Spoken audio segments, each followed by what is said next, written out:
अस्सलाम वालेकुम, यासीन आपके साथ हाजिर है मंडे मार्केट ओपनिंग प्रीव्यू के हवाले से। कल मार्केटें ओपन होंगी, डेट रहेगी 10 अगस्त और मंडे का दिन। और जो खबरें आपके साथ शेयर की जाती हैं, ख़ास तौर पे जो सैटरडे और संडे में 2 दिन इम्पॉर्टेंट इवेंट्स जो होते हैं, उस हवाले से काफ़ी लोग इस उम्मीद से और इस ख़बर के हवाले से बैठे रहते हैं और काफ़ी मेरे पास फ़ोन कॉल्स भी आते हैं। उन तमाम लोगों का शुक्रगुजार हूँ और शुक्रिया अदा करता हूँ कि आप लोग इस यूट्यूब चैनल के हवाले से इंतज़ार में रहते हैं, मुंतज़िर रहते हैं कि कौन सी ऐसी इवेंट इन 2 दिनों में रहे जिसका इफ़ेक्ट जो है मंडे की मार्केट ओपनिंग, जो कि पाकिस्तानी वक्त के मुताबिक रात के 3 बजे ओपन हो जाती है। बहरहाल जो इम्पॉर्टेंट इवेंट्स हमारे पास जो पिछले हफ्ते चलते रहे, और उसमें सबसे नंबर 1 सर फहरिस्त था अमेरिका का 1 से 2 ट्रिलियन डॉलर के इकोनॉमिक स्टिमुलस पैकेज के पास होने के हवाले से।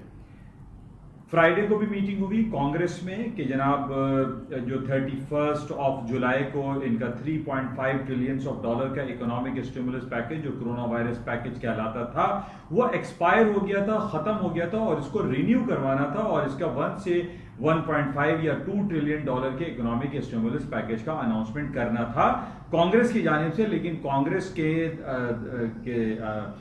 में जो 2 जमातें हैं, यानी हाउस ऑफ रिप्रेजेंटेटिव और जो डेमोक्रेट्स और जो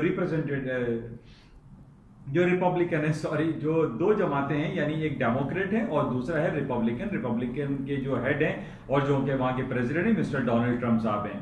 तो इन दोनों को मिला के कांग्रेस बनती, और इन कांग्रेस का जो सिलसिला था, ये मीटिंग में बहुत सारी बातें होती रही कि जनाब ये इकोनॉमिक जो पैकेज है वो पास कर दिया जाए, क्योंकि 1 अगस्त से लोगों को पैसों की जरूरत पड़ेगी। किसी को $1000, किसी को $500 दिए जाने थे, लेकिन ये इल्तवा का शिकार रहा। लेकिन कल सैटरडे को जो हमारे पास जो इंपॉर्टेंट इवेंट था, हफ्ते को जाहिर अमेरिका की मार्केटें और पूरी दुनिया की स्टॉक मार्केटें बंद रहती हैं, सैटरडे को ट्रंप साहब ने एक एग्जीक्यूटिव ऑर्डर के थ्रू इस इकोनॉमिक स्टिमुलस पैकेज को पास कर दिया है, इसको मंजूर कर दिया है।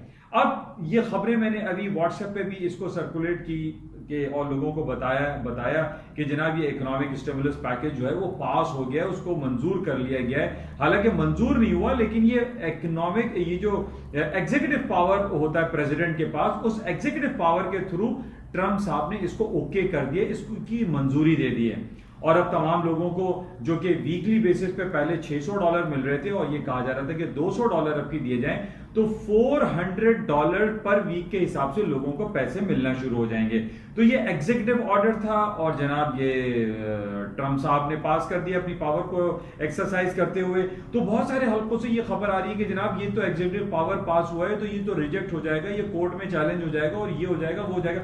लेकिन इसकी सबसे इंपॉर्टेंट पॉइंट ये है कि ये अगर रिजेक्ट होता है या इसको ओके कर दिया जाता है, तो ये हाउस ऑफ रिप्रेजेंटेटिव में और सेनेट में ये बिल पास होने के लिए जाएगा। और ये जब हाउस ऑफ रिप्रेजेंटेटिव में जाएगा तो हो सकता है कि इसको निगेट कर दिया जाए, क्योंकि हाउस ऑफ रिप्रेजेंटेटिव में डेमोक्रेट्स की तादाद ज्यादा है, और जबकि जो सेनेट है, सेनेट में जो है रिपब्लिकन यानी ट्रंप साहब की जमात को पावर ज्यादा है। तो इस हवाले से ये विटो हो जाएगा और एग्जीक्यूटिव पावर को यूटिलाइज करते हुए, उसको एक्सरसाइज को यूज करते हुए ये इकोनॉमिक स्टिमुलस पैकेज आप ये समझ लीजिए कि ये पास हो गया है। हमें इसकी डिटेल में आप फिलहाल अगर ना जाएं तो बेहतर है। आप ये समझ लीजिए कि ये एग्जीक्यूटिव ऑर्डर ओके हो गया है, पास हो गया है और लोगों को पैसे मिलने शुरू हो जाएंगे, जो कि काफी दिनों से लोग बैठे हुए थे, 10 दिनों से उनके पास $200, $400, $500 जो एक आम अमरीकी है उसके पास पैसे नहीं थे। तो इसके बाद ये इकोनॉमिक स्टिमुलस पैकेज बहरहाल आज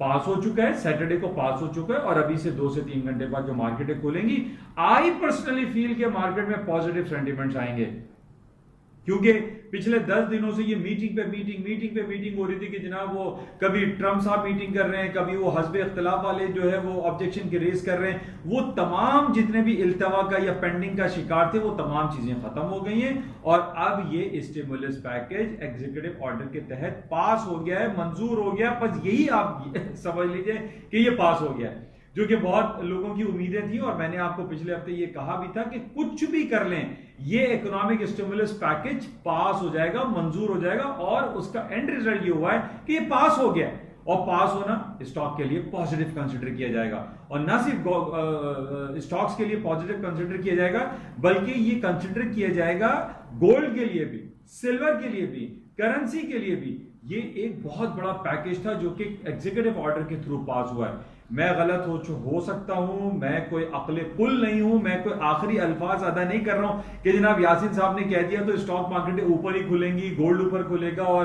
करेंसीज ऊपर की तरफ जाएंगी। ये मेरी एनालिसिस गलत भी हो सकती हैं। मैंने जो सारी स्टडीज की हैं, मैंने जो अभी जो ये सारे आर्टिकल्स आए थे कि जनाब ट्रंप साहब ने पास कर दिया है, तो मैं इसकी डिटेल में गया, तो उस डिटेल में जो मैंने ये चेक किया है उसमें यही बात बताई जा रही है कि जनाब इसको पास कर दिया गया है। ये हाउस ऑफ रिप्रेजेंटेटिव में या सेनेट में जब ये विटो के लिए आएगा तो विटो में ये रिजेक्ट कर दिया जाएगा, विटो वालों की बातों को नहीं माना जाएगा, और प्रेसिडेंट डोनाल्ड ट्रंप साहब की बात को मानते हुए इसको पास कर दिया गया है, मंजूर कर दिया गया है। इसको आप समझे काफी है।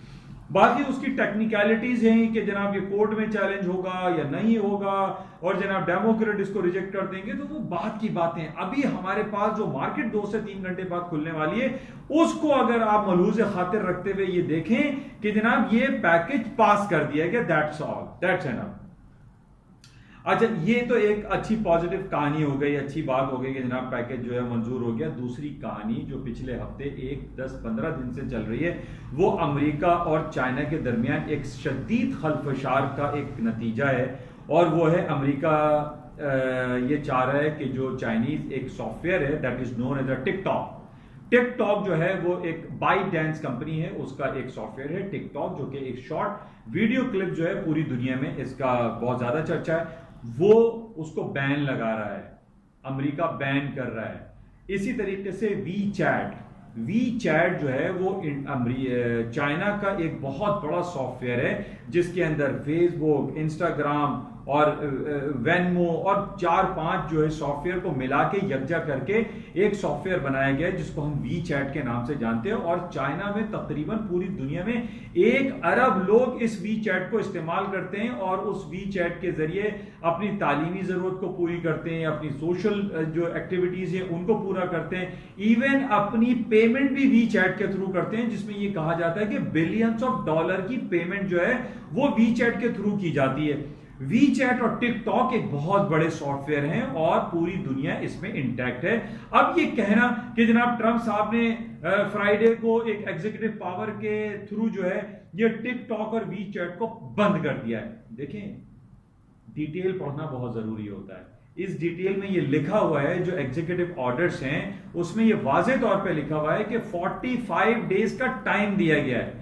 वी चैट को और टिकटॉक को 45 डेज का टाइम दिया गया है कि वो अपनी तमाम चीजों को वाइंड अप करें और इसको बंद करके वापस चाइना चले जाएं। तो ये देखिए आसान काम नहीं है, इसमें 45 डेज का टाइम है। इन 45 डेज में चाइना और अमेरिका की एक मीटिंग भी हो रही है, इनकी तिजारती जो डेलीगेशंस हैं वो आपस में बैठेंगे, मीटिंग करेंगे, बातें करेंगे, एक दूसरे की जो तहफुजात हैं उसको क्लियर करने की कोशिश करेंगे, उनको आपस में सेटल डाउन करने की कोशिश करेंगे। तो ये हो सकता है कि वी चैट दोबारा से ये एग्जीक्यूटिव ऑर्डर जो है वो नल एंड वाइड हो जाए, टिकटॉक के हवाले से नल एंड वाइड हो जाए। तो इस बेसिस पे हम ये नहीं कह सकते कि स्टॉक मार्केट है फॉल हो जाएंगी, गिर जाएंगी, तबाह हो जाएंगी। देखें वी चैट और टिकटॉक में अभी 45 डेज का टाइम है, तो बहरहाल इसको आप याद रखें, जहन में रखें। और अगले हफ्ते सैटरडे को अमेरिका और चाइना के दरमियान इनकी डेलीगेशन की मीटिंग हो रही है, उस मीटिंग में ये हो सकता है कि सब क्लियर हो जाए। तो बहरहाल प्रॉब्लम तो है, मतलब अमेरिका का चाइना के साथ बहुत मसले हैं। अमेरिका और चाइना को लेकर आप जो है वो हांगकांग के मसले पे अमेरिका बहुत ज्यादा आवाज उठा रहा है। अमेरिका को कश्मीर की तो फिक्र नहीं है, कश्मीर में भी 80 लाख की आबादी है और चाइना की भी जो हांगकांग की आबादी है वो भी 75 लाख की आबादी है, 75 लाख की आबादी है। लेकिन चूंकि तिजारती खलफशार हैं, तिजारती बुनियादें हैं, एक दूसरे को जो है वो इकोनॉमिकली कोलैप्स करने की कोशिश है, तो उनको कश्मीर अमेरिका को नजर नहीं आता, अमेरिका को सिर्फ हांगकांग नजर आ रहा है। तो बहरहाल ये खलफशार तो हैं ही कि ये सारी प्रॉब्लम्स हैं। और फिर हुआवी, इनकी एक बहुत बड़ी कंपनी जो कि टेलीकम्युनिकेशन जाइंट है, उसके हवाले से अमेरिका जो है चाइना के साथ लड़ता रहता है और उनकी जो पाबंदियां लगाता रहता है।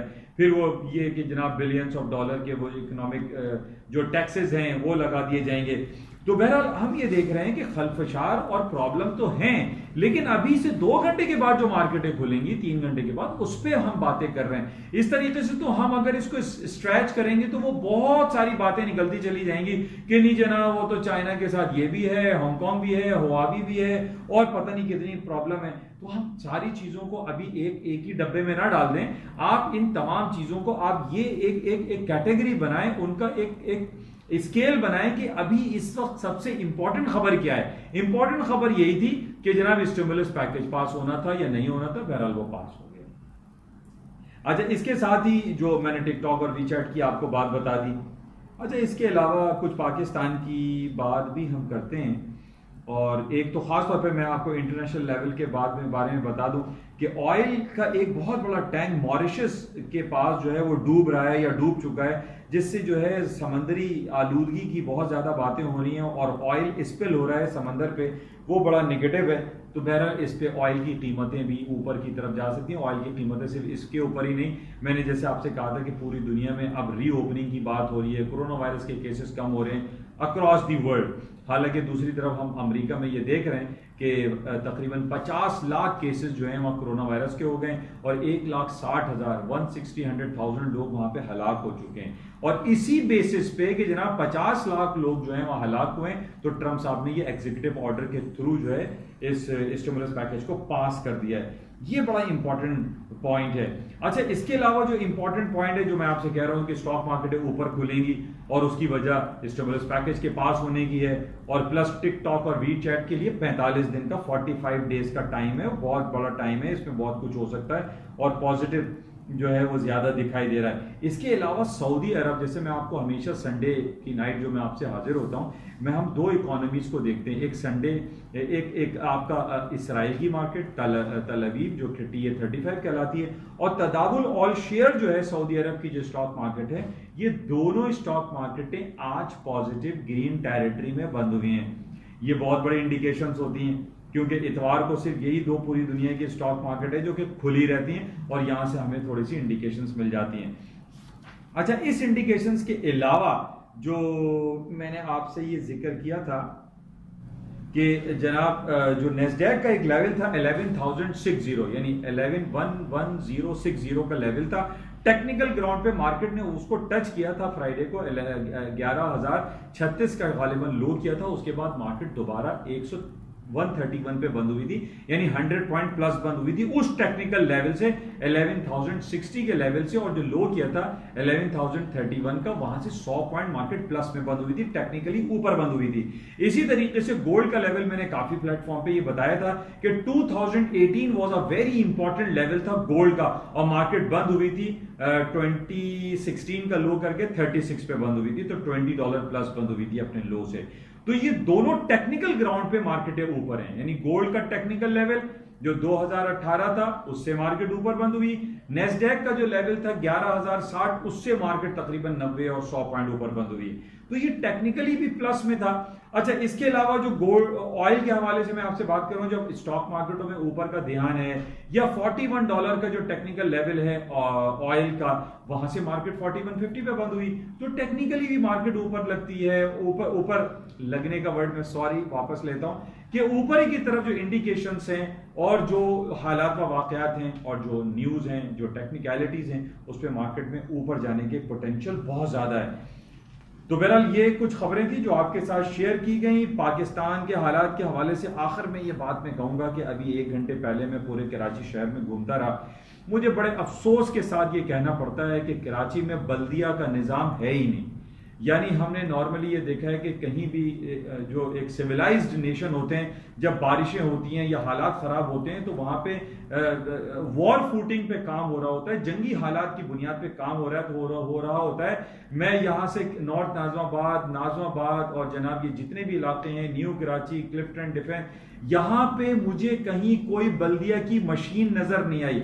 घंटों लोग सड़कों पर अभी मौजूद हैं, ट्रैफिक खराब है, गड्ढे खुदे हुए हैं, गटर नाले बह रहे हैं। मैं सिर्फ इल्तिजा ही कर सकता हूं अपने आला हुकाम को कि बल्दिया को डिसॉल्व कर दें, कराची में खत्म कर दें और किसी नए प्लेटफॉर्म को लेकर आए और हालात को बेहतर करने के लिए कोई नई स्टैब्लिश करें, क्योंकि हमारा ये टोटली 101% ये बल्दिया हमारा फेल हो चुका है। यहां पे बुरा हाल है, लोगों की गाड़ियां तबाह हो रही हैं, डूब रही हैं, पानी भरा हुआ है। तो बहरहाल मेरी ये इल्तिजा है इमरान खान हुकूमत से कि हमारे कराची के बल्दियाती निज़ाम को डिसॉल्व करके कुछ नया निज़ाम लेकर आए और हालत जंग की तरह इसको हाल बेहतर करने की कोशिश करें। एनडीए में अपना काम कर रहा है लेकिन उनके पास भी वर्क फोर्स कम दिखाई देती है। तो मेरी ये सिर्फ गुजारिश है कि इमरान खान साहब मेरी ये बात को सुन लें। इंशाल्लाह सुबह मॉर्निंग ब्रीफिंग में आपसे हाजिर होगी, उस वक्त के लिए इजाज़त दीजिए। खुदा हाफिज़।